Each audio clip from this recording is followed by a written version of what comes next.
Welcome back. So today's topic is Aristotle's theory of constitution. What is constitution according to Aristotle? Constitution simply implies the arrangement of the offices. Which offices? Arrangement of the political offices. मतलब hierarchy होगी. For example, in layman's language, मैं आपको एक example दूंगा. आज भी there is arrangement of the political offices. What kind of arrangement of political offices is there? अगर हम इंडियन कॉन्टेक्स्ट को लेके बात करेंगे, there is arrangement. For example, we elect MPs, फिर उसके बाद पॉलिटिकल ऑफिसेस को अरेंज किया जाता है. जो टॉप मोस्ट इंटेलेक्ट लोग होते हैं उन्हें क्या बना दिया होता है, बनाते हैं MOS, मिनिस्ट्री ऑफ स्टेट दी जाती है. जो उससे इंटेलेक्ट होता है उसको काउंसिल ऑफ मिनिस्टर में डाल दिया जाता है. जो सबसे ज्यादा इंटेलेक्ट होता है उसको क्या बनाते हैं, कैबिनेट मिनिस्टर बना देते हैं. और टॉप पे होता है यहाँ पे प्राइम मिनिस्टर जो सबको लीड कर रहा होता है. So this is what the arrangement of the political offices. In this way Aristotle भी बात करता है arrangement of the political offices is constitution. याद रखो कि कॉन्स्टिट्यूशन स्टेट एंड गवर्नमेंट को इसने इंटरचेंजेबली यूज किया है. क्यों यूज किया है? वो कहता था अगर कॉन्स्टिट्यूशन किसी कंट्री का चेंज होता है, अगर वहां पे मतलब चेंज आ जाता है, मतलब मोनार्की से कोई अरिस्टोक्रेसी में आ जाता है. अभी मैं ये आगे इलाबरेट करूंगा मोनार्की क्या है, अरिस्टोक्रेसी क्या है, पॉलिटी क्या है. तो इट मींस कि कॉन्स्टिट्यूशन चेंज हो जाता है, उसके साथ साथ स्टेट का नेचर भी चेंज होता है. और स्टेट का नेचर भी चेंज होता है. अगर स्टेट चेंज होती है, अगर पॉलिटी से हम डेमोक्रेसी में चले जाएंगे या मोनार्की से हम अरिस्टोक्रेसी में चले जाएंगे तो गवर्नमेंट भी चेंज हो जाती है. तो इन दिस वे इसने कॉन्स्टिट्यूशन स्टेट एंड गवर्नमेंट को इंटरचेंजेबली यूज किया है. Nothing to get confused, constitution is arrangement of political offices. जैसे मैंने ये दिखाया, this is what the arrangement of political offices is all about. In the same way according to Aristotle वो कहता था कि who should hold which offices. उसने, अगर आप मेरी थ्योरी ऑफ स्टेट में गए होंगे, वहां मैंने कहा है कि इंसान, एरिस्टोटल कहता है इंसान के पास टैलेंट होता है, रीजन होता है. वो अपने रीजन को इस्तेमाल कहाँ करता है, एक्शन में कहाँ लाता है, स्टेट में लाता है. और जब वो अपने रीजन को एक्शन में लाता है, जब वो इन शॉर्ट अपने रीजन को, अपने अक्ल को, अपने बुद्धि को जब वो यूज करता है, और उसको वो प्लेटफॉर्म कौन प्रोवाइड करता है, वो प्लेटफॉर्म उसको स्टेट प्रोवाइड करती है. और स्टेट कैसे वो प्लेटफॉर्म प्रोवाइड करती है? फॉर एग्जांपल, वो स्टेट का कॉन्स्टिट्यूशन डिसाइड करता है कि किस हद तक ये अपना इंटेलेक्ट यूज करेगा, किस हद तक एक इंसान अपने रीजन को, अपने टैलेंट को यूज करेगा, वो स्टेट का कॉन्स्टिट्यूशन डिसाइड करता है. अगर कॉन्स्टिट्यूशन लोगों के फेवर में नहीं होगा तो वो स्टेट को अपने रीजन, अपने टैलेंट, अपने बुद्धि को इस्तेमाल करने की इजाजत ही नहीं देगा. अगर स्टेट लोगों के इंटरेस्ट में, अगर कॉन्स्टिट्यूशन लोगों के इंटरेस्ट में नहीं होगा तो इंसान, तो लोग क्या है, वो अपने बुद्धि का इस्तेमाल भी नहीं कर पाएंगे, वो अपने टैलेंट को स्टेट में यूज ही नहीं कर पाएंगे. सो अकॉर्डिंग टू एरिस्टोटल वो कहता था जिसमें सबसे ज्यादा टैलेंट है, जो सबसे ज्यादा रीजन दे पाएगा, जो सबसे ज्यादा अक्ल का इस्तेमाल करेगा, उसको टॉप पे रखना चाहिए पॉलिटिकल ऑफिस. उसको पॉलिटिकल टॉप वाला पॉलिटिकल ऑफिस देना चाहिए. जो उससे कम बुद्धि इस्तेमाल करेगा उसको उससे कम वाला पॉलिटिकल ऑफिस देना चाहिए. मतलब ये हो गया, जो टॉप वाला बुद्धिमान होगा उसको प्राइम मिनिस्टर बना दो, जो उससे कम रीजन का इस्तेमाल करेगा, टैलेंट का इस्तेमाल करेगा, उसको कैबिनेट मिनिस्टर बना दो. जो उससे कम रीजन, टैलेंट का इस्तेमाल करेगा, यानी कि जो अपना रीजन, जिसका रीजन कम लेवल का होगा तो उसको काउंसिल ऑफ मिनिस्टर बना दो. जिसका रीजन उससे कम, जिसकी बुद्धि उससे कम लेवल की होगी तो उसको मिनिस्टर ऑफ स्टेट बना दो. इन दिस वे वो कहता था कि there should be the arrangement of the political offices. और ये पॉलिटिकल ऑफिसेस जो हैं वो कौन डिसाइड करेगा, वो कॉन्स्टिट्यूशन डिसाइड करेगा. what kind of constitution? According to Aristotle, there are different kind of constitution which decides the arrangement of the political offices. There are different kinds of constitution. He classified, in general, 6 kind of constitution, 6 kind of form of government. वो 6 form of government क्या है, उसके लिए मैंने acromion बनाया है, map को तोड़ दो, मैप तोड़। अगर इसने कहा है कि एक फॉर्म ऑफ कॉन्स्टिट्यूशन है जहां एक ही बंदा रूल करता है, उसको हम मोनार्की कहते हैं।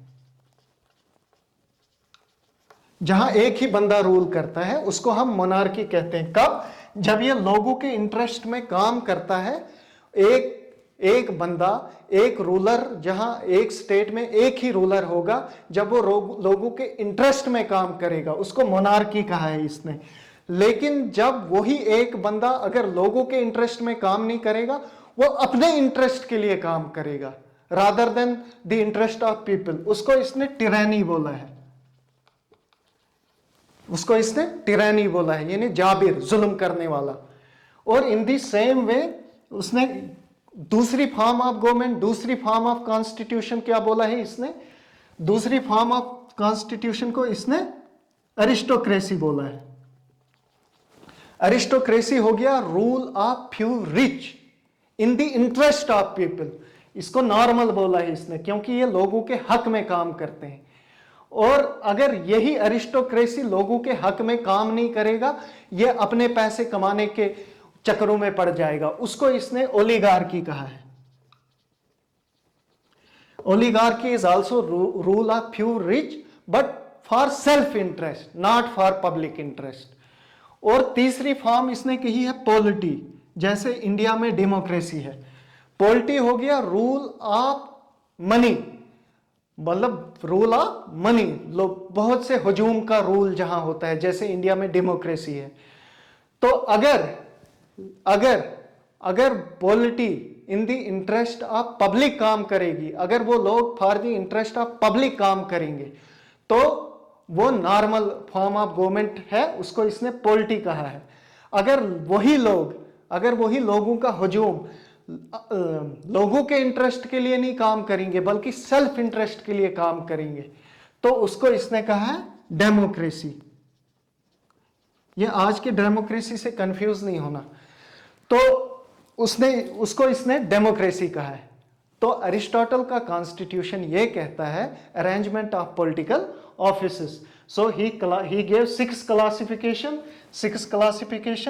रूल ऑफ 1 उसको मोनार्की कहा है, नॉर्मल फॉर्म को, और पिरवर्टेड फॉर्म को इसने टिरैनी कहा है। रूल ऑफ फ्यू को अरिस्टोक्रेसी, और पिरवर्टेड फॉर्म को oligarchy.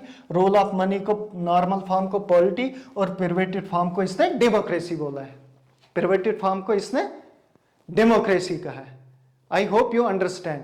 So in this way monarchy में भी arrangement of the political offices होगा, और अरिस्टोक्रेसी में भी एक अरेंजमेंट बना होगा, पॉलिटी में भी अरेंजमेंट बना होगा, जैसे यहां मैंने बनाया है। सो अगर कॉन्स्टिट्यूशन नॉर्मल होगा, लिसन केयरफुली, अगर constitution is in favour of the interest of the people, अगर कॉन्स्टिट्यूशन लोगों के लिए काम कर रहा होगा, यानी कि फॉर्म ऑफ गवर्नमेंट अगर लोगों के लिए काम कर रहा होगा, तो क्या होगा? लोग अपनी बात रख सकते हैं, लोग अपने टैलेंट का इस्तेमाल कर सकते हैं, लोग अपने टैलेंट को वहां खोज। अगर वो सेल्फ इंटरेस्ट अगर कॉन्स्टिट्यूशन लोगों के फॉर्म में नहीं होगा, बल्कि सेल्फ इंटरेस्ट के लिए कॉन्स्टिट्यूशन बनाया गया होगा, तो क्या होगा? वो लोगों की नहीं सुनेंगे, तो वो अपनी ही बात करेंगे, वो लोगों की नहीं सुनेंगे। They will never agree on the view point of the people. So वहां पे लोग अपने टैलेंट का इस्तेमाल नहीं कर सकते हैं, क्योंकि वो फॉर्म ऑफ गवर्नमेंट ऐसी फॉर्म ऑफ गवर्नमेंट है जो अपने इंटरेस्ट के लिए काम करती है। So why they will listen to the demands of the people. So in short, जो नॉर्मल फॉर्म ऑफ गवर्नमेंट है, they will listen to the grievances of the public, they will they will allow them to use their caliber, to use their talent, to put their talent in action. Whereas perverted form of government, they will rule for self-interest. They will not listen to the caliber of the people, demands of the people. So this is what the classification of the constitution is all about. Simple words में मैं फिर से बता देता हूँ. Arrangement of the political offices is constitution. तो इसने 6 broad arrangement of, इस 6 ब्रॉड कॉन्स्टिट्यूशन दिए हैं, फॉर्म ऑफ गवर्नमेंट दिए हैं. Constitution, form of government is same thing. इसने 6, कौन से 6 दिए हैं? मोनार्की, एरिस्टोक्रेसी, पॉलिटी, टिरानी और ओलिगार्की एंड डेमोक्रेसी. ये 3 नॉर्मल है और ये 3 जो है ये करप्ट फॉर्म है. तो अकॉर्डिंग टू एरिस्टोटल जो major area of conflict lies between polity, major area of conflict lies between oligarchy and democracy. oligarchy है rule of few rich अपने इंटरेस्ट के लिए. डेमोक्रेसी है रूल ऑफ मनी, बहुत से लोगों का रूल है वो भी अपने इंटरेस्ट के लिए. लेकिन ये गरीबों की गवर्नमेंट है या अमीरों की गवर्नमेंट है? सो अकॉर्डिंग टू एरिस्टोटल, जब अमीर पावर में आ जाते हैं वो गरीबों की नहीं सुनते हैं, और जब गरीब पावर में आ जाते हैं वो अमीरों की नहीं सुनते हैं. तो दोनों एक दूसरों की नहीं सुनते हैं. अरिस्टोटल कहता है सो इन दो में बेहतर ऑप्शन ये है पॉलिटी. पॉलिटी वो वाले लोग हैं जो न ज्यादा गरीब है न ज्यादा अमीर है, थोड़ा बहुत उनके पास वेल्थ है और थोड़ा वो पढ़े लिखे भी है. वो गरीबों का भी ख्याल रखेंगे और अमीरों का भी ख्याल रखेंगे. तो वो गरीबों का भी ख्याल रखेंगे और गरीबों की भी सुनेंगे और अमीरों की भी सुनेंगे. So according to Aristotle, polity is the best practicable form of government. ये मैं इसके लिए सेपरेट वीडियो बनाऊंगा, लेकिन एक ओवरलुक के लिए पॉलिटी जो है that is the best practicable form of government. क्यों? क्योंकि अगर पॉलिटी होगा वो अमीर की भी सुनेगा, वो गरीब की भी सुनेगा, तो किसी किस्म की बगावत नहीं होगी, तो किसी किस्म का रेवोल्यूशन नहीं आएगा, स्टेट स्मूथली काम करेगी. और ये पॉलिटी जो है ये मतलब ना ज़्यादा अमीर है ना ज़्यादा गरीब है. सो इनको ना जेलसी अमीरों से होती है ना गरीबों से होती है, और ये दोनों के लिए काम करेंगे, अमीरों के लिए भी और गरीबों के लिए. That is the classification of constitution. I hope you understand the things. Please do like, share and subscribe to my channel. Thank you very much.